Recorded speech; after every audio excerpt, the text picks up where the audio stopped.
Welcome into another edition of Chalk Talk. Nick Camino, Ben Axelrod. Already week 7 of the NFL season, heading into week 8 of the college football season, which has actually already begun because we're starting to see some games on Wednesday nights. I think the action will start on Tuesday night. So we'll be getting football every day of the week, which is always a lot of fun, Ben. Listen, we both go 1-2 last week, but the good news is you're 10-8 on the year. I'm the inverse. I'm 8-10. So I got to get it together here. And hopefully we can keep picking some winners. Yeah, I can't speak to the weekend that you had, but I know for me, it really was a game of inches. I go 1-2. I get the Bengals over the Lions, which was actually my pick. I didn't feel that was the one I was least confident in of my 3. And then my 2 others, I had the under on the Browns-Cardinals game, missed that by a point. So we're talking, an extra point, a field goal, anything else goes differently in that game.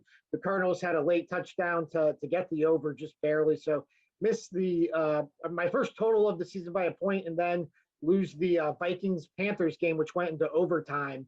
So really a weekend of interest for me. Was pretty close to 3-0, but wind up 1-2. And yeah, I'm 10-8, you're 8-10. So we got to get going here. Yeah, definitely got to get going. Gosh, if the Browns would just kick a field goal or two, you would have had that. And for me, I win my first game of the weekend, was feeling good. Minnesota was an underdog. They win straight up against Nebraska. Felt really good about that game. Second game was Arizona State. They were up 21-7 at halftime. Utah scores 28 unanswered points in the second half. Just an awful loss there. And then the Browns, I had the Browns, and that was just probably their worst game of the season. So, Ben, I'm seeing all these injuries with the Browns and throughout the NFL.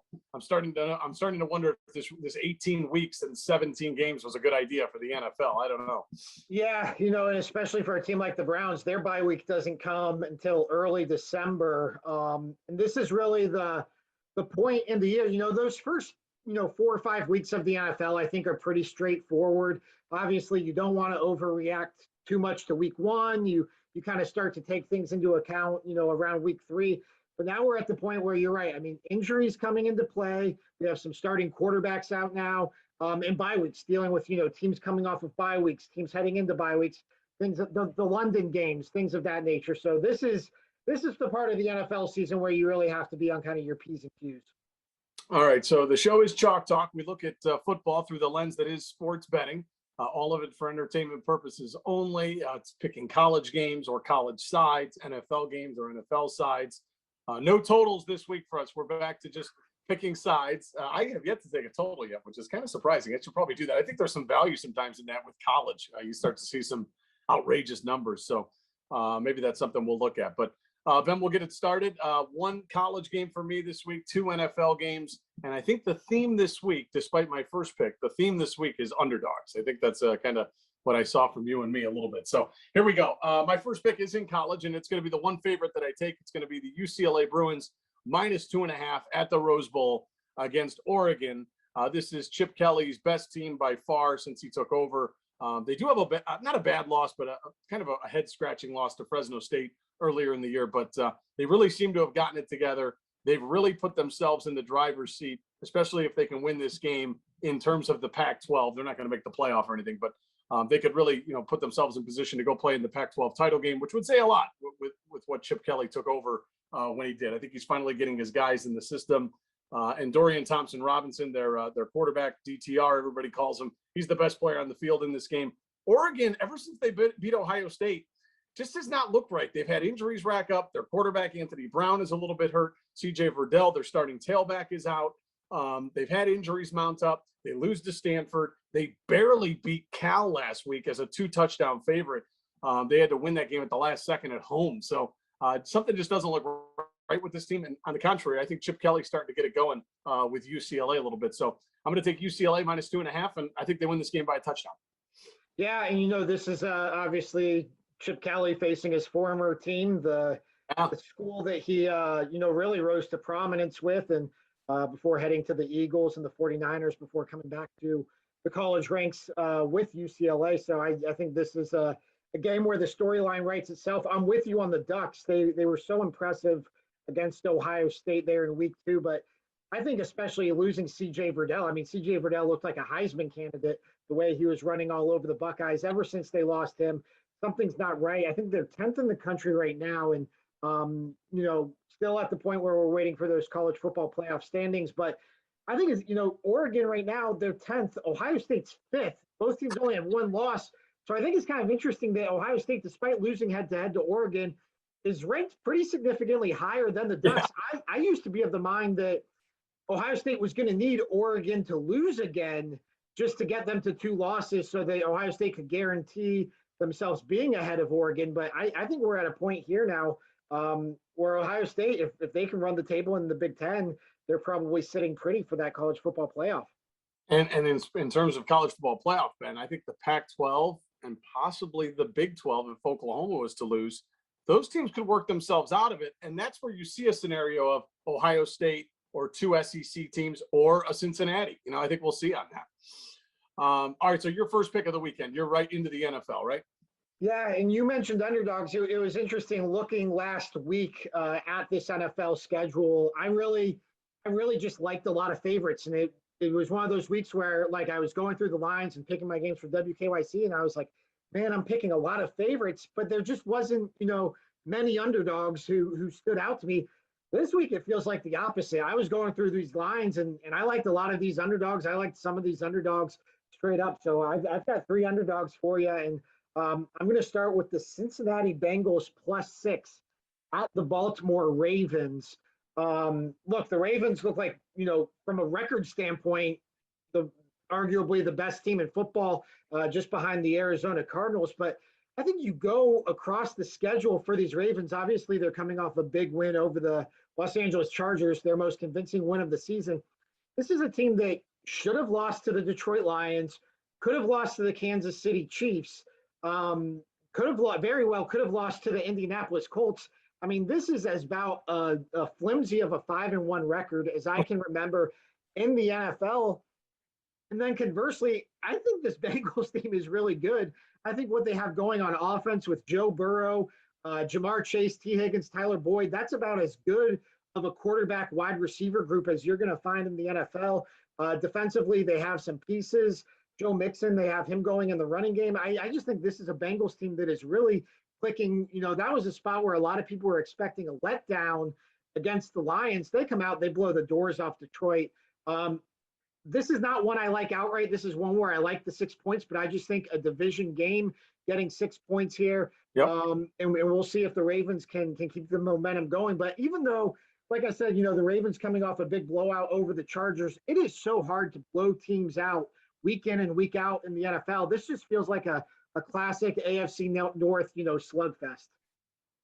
Yeah, I'm with you on this one. I think the Ravens find a way to win the game. But yeah, divisional game, somehow, some way, I think they keep it close. If you lose by 4 or 5, you're still covering the number. So I understand all your points on this one, and we'll see if the Bengals are for real here. All right, my first pick, or second pick, which is in the NFL, I took Ben's idea of taking underdogs and I just multiplied it by as much as I could, taking what's going to be the 2 biggest dogs of the weekend in the NFL. First game, I'm going to take the biggest dog in the NFL. I'm going to take the Houston Texans getting 17 points at the Arizona Cardinals. Of course, I don't think the Texans are going to win this game. They're an absolute mess. They've started to now get blown out, which is a little bit of a concern. But at the same time, again, like Ben said earlier, it's the NFL. These aren't college teams. This is still NFL football. And I feel like somehow, some way, getting 17 points against an undefeated team, I just think what Vegas is doing here, what the odds makers are looking at, is they're probably overvaluing the Cardinals just a tad. They're undefeated and they're playing an awful team. And I think in any other circumstance, this line is like 12 or 13. So I think 17 is just, it's too high. I mean, this is the NFL. And listen, I know the Texans are bad. They're not going to win the game, but I just think it's too many points, Ben. Yeah, not to spoil your other pick, but you're looking at a combined 22 points in your favor in the NFL this weekend. So, look, I cannot fault that logic. This is definitely a stay away for me. The Texans, I think, are expansion level bad. I think maybe they threw people off the scent a little bit with that week 1 win over the Jaguars, although it does look like Tyrod Taylor might be coming back for this game, which if he is, that's a big upgrade for the Texans over Davis Mills, who is definitely playing as poor of a quarterback position as you can in the NFL. Look, I think you're right as far as just taking the points, but I mean, look, like I said, it's tough to blow teams out week in and week out. And so the Cardinals coming off a blowout over the Browns, the Texans coming off a blowout against the Colts, you would think there's some sort of regression to the mean here. You could easily see a Cardinals 16-point win, 14-point win. You still cover. Again, this is a stay away for me because I definitely see a scenario where the Cardinals do blow out the Texans. But look, I cannot fault your logic here on either of these two picks. Okay, appreciate that. And then so your second pick, NFL. What do we got? Yeah, my second pick here, I'm going to go with another underdog. Like I said, I'm going to go with the Tennessee Titans plus 4.5 against Patrick Mahomes and the Kansas City Chiefs. I do not like going up against the Chiefs. At least that's been kind of my MO since we started doing this show 2 years ago here in our third season here.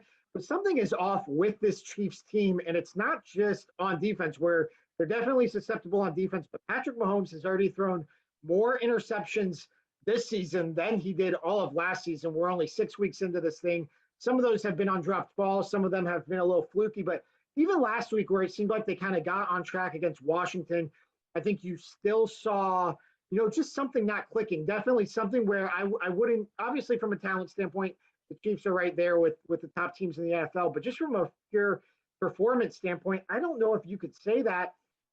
And then conversely, for the Titans, look, the Titans have defensive deficiencies of their own. They're banged up in their secondary. It wasn't a very good secondary to begin with.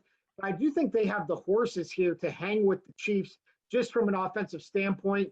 Derrick Henry is playing at about as high of a level for a running back as we've seen in recent memory. You have Julio Jones and A.J. Brown, pretty good passing attack there with Ryan Tannehill. I just think that this is a Titans team we saw with the Bills on Monday night. That they can hang with these top offenses. So 4.5 points. Look, I'd like to be getting a little more. I'd like to be getting this line up to 6, but anything over 3, I feel good about getting those points here with the Titans offense. Yeah, home underdog. I'll always take a home underdog. Only concern would be the short week. But, a lot of people have been saying, the Bills should have won that game the other night. I think the Bills should have won that game only because of how this played out at the end and where they were in terms of the full game. Actually, the Titans should have won that game. Just the way it played out at the end. Yes, with the 4th and inches, they stopped them. But I thought the right team won, if that makes any sense. I just feel like, they can hang with anybody. Yes, they got that early season loss to the Jets, right? They kind of had some head scratchers, but I think they've gotten back on track. They're getting healthy, unlike a lot of teams in the NFL. I've always liked Vrabel. I think he's a pretty good coach, and so you got full agreement with me here. But I do think that the Chiefs find a way to win on the road. Might be a field goal game, but that would obviously cover the spread. All right, Ben, you've been in terms of the season, you've had the right ideas on stuff. I felt like you've been making the right calls in a lot of ways. So you said it's underdog week. So I'm taking another big underdog. I think you're kind of like, whoa, Nick, you're taking this a little too far, right, with these underdogs. I'm going to take the Detroit Lions getting 15 points in the Jared Goff revenge game against the Rams. Listen, the Rams are a complete machine. They're going to win this football game. Dan Campbell's going to be crying. It's going to probably get ugly at some point. But I just think 15 points again in the NFL against the Lions team that outside of last week against the Bengals, they played everybody tough. Every game they've played this year, they have played it close. Should have beaten the Vikings. Played the Packers tough on Monday Night Football for about 2.5 quarters. I just feel like they've had a lot of games that, they've been right there where they actually could have a couple of victories. And if they had a couple of victories, maybe this line's at 10 or 11. So we're getting 15 here, more than 2 touchdowns. Yes, it's on the road, but it's in, controlled elements, which they're used to playing in a dome. And I just think that the Lions are a tad better than their 0-6 record. That also includes a loss against the Ravens that they should have won, a 66-yard record-breaking field goal from Justin Tucker. So I don't know that Dan Campbell's a good coach. They seem to play hard, and I'll take the 15 points. And I'm a little worried about what's going to happen when the Browns play them in a couple of weeks. Like, this is a team you look at, they're no good. And then you play them, you're like, wait a minute, this team just hit us in the mouth. So got to be careful here. That's all I'm saying. I like the Rams to win. I like the Lions to come. Yeah, I'll give you some disagreement here just to spice things up. I don't want this to be an agreement fest. You mentioned this being a Jared Goff revenge game. It's also a Matthew Stafford revenge game coming back for the Rams. I think he probably has more to be a little more spiteful toward his former team for, just in terms of, what that organization put around him. I think watching the Rams this year, you're seeing, that upgrade from Jared Goff to Matthew Stafford. What Matthew Stafford is doing with Cooper Kupp and Robert Woods. They got Darrell Henderson going in the run game last week against the Giants. I just think the Rams are a much better team here, and I think that will probably bear out over the course of this game. But just from a narrative standpoint, from a logic standpoint, I will give you this. This is another game where this is an underdog coming off of a blowout and a favorite coming off of a blowout. So if you figure there's some sort of regression to the mean for both these teams, they're going to meet somewhere in the middle here. And I like that it's 15 points instead of 14 points. I think that's a nice little hook for you. So get the logic. I get all that, but I'm just going to spice things up here and take the Matthew Stafford side of things, minus 15. That's not my pick. These big dogs that I took are either going to lose by like 2 points, like less than a field goal, or going to lose like 45-0. It's just going to be miserable next week. All right, your third and final pick. What do you got? My next pick, I'm going with a road underdog here. I am going with the Philadelphia Eagles +3 at the Las Vegas Raiders. I know the Raiders were impressive last week against the Broncos in a game that a lot of people didn't give them a chance for, just because of the distraction of everything going on with John Gruden. I think maybe that distraction actually helped the Raiders. I think maybe they played a little above their heads, just, from an intensity standpoint after everything that was going on after John Gruden's resignation. I just think, I think this line is right. I just like the Eagles in this game. I like Jalen Hurts. He's actually somebody who's proven me wrong this season. I wasn't so high on him coming into the year. They're coming off a long week after losing and covering against the Tampa Bay Buccaneers on Thursday Night Football last week. I think that they're, a sound football team. I think they have talent on both sides of the ball. And this Raiders team, man, I just think they're going to be up and down all year. So they're coming off a win over the Broncos last week. I'll take them to fall back to earth here, and the Eagles to bounce back after covering against the Buccaneers. All right, finally, I'll disagree with you too. I do like John Gannon, the defensive coordinator for the Eagles. St. Ignatius guy, one of the best high school players to ever come out of Northeast Ohio. But that's about all I like about this team. They don't really have one offensive playmaker. I know you mentioned Hurts. To me, he's more of a running back than a quarterback.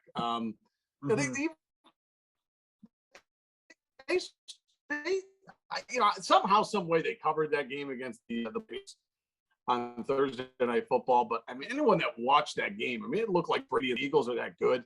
I'm in this game. I feel like I'm getting the better quarterback. I'm getting more playmakers on the offensive side of the football, and I have the home team. So I'm not mad that you disagree with my third pick, and that's why I'm disagreeing here. To spice it up a little bit, I'll go full blown disagreement with you on this one, Ben. But admittedly, you're having a better year than me. You're 10-8. I'm 8-10. So I got to get it going here before I can talk more trash. Yeah, this is the one. Like I said last week with the Bengals, that was the one I was least confident in. This is definitely the one I'm least confident in. I do think you could see a surge from the Raiders after John Gruden's resignation. I think you might see Derek Carr playing even better football here. He's actually been, I think, sneakily pretty good here. So this is the one I'm least confident in, which probably means this is the one I'm destined to get right. Oh, here we go. That's right. That means hammer it home. All right, that's going to do it. Week 7 of Chalk Talk, week 7 of the NFL, week 8 of college football. We appreciate you watching us this week. We'll talk to you next week, and good luck.